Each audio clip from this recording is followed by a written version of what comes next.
ये कर्ज छोड़कर जा रहा हूं, इस मिट्टी की आजादी।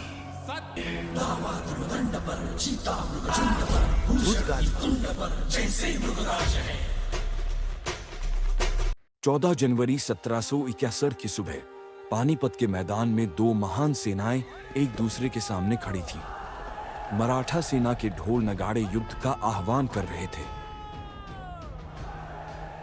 जबकि अब्दाली की सेना अपनी विशाल संख्या और ताकत से मराठाओं को चुनौती दे रही थी। सदाशिवराव भाऊ के नेतृत्व में मराठा सेना ने पूरी ताकत के साथ हमला किया।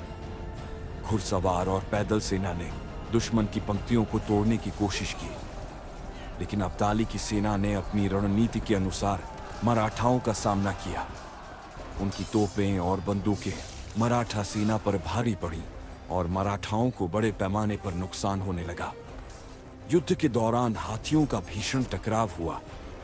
मराठा सेना के हाथियों ने दुश्मन की पंक्तियों को तोड़ने की कोशिश की, लेकिन अब्दाली की सेना ने उन्हें रोकने में कामयाबी हासिल की।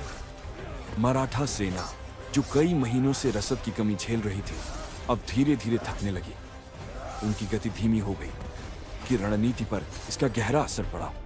युद्ध का यह चरण सबसे भीषण था।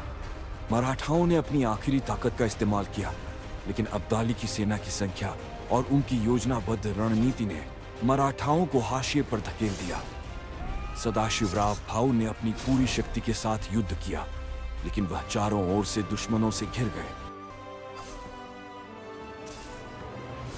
उन्होंने वीरगति प्राप्त की, लेकिन उनकी वीरता ने इतिहास में अमरता प्राप्त की। पानीपत का तीसरा युद्ध इतिहास में एक काले अध्याय के रूप में दर्ज हो गया। पानीपत के मैदान में सिर्फ खून और मौत का मंजर रह गया। हमारे साथ इतिहास की इस यात्रा पर शामिल होने के लिए धन्यवाद। सब्सक्राइब करें और हमारे अगले वीडियो का इंतजार करें।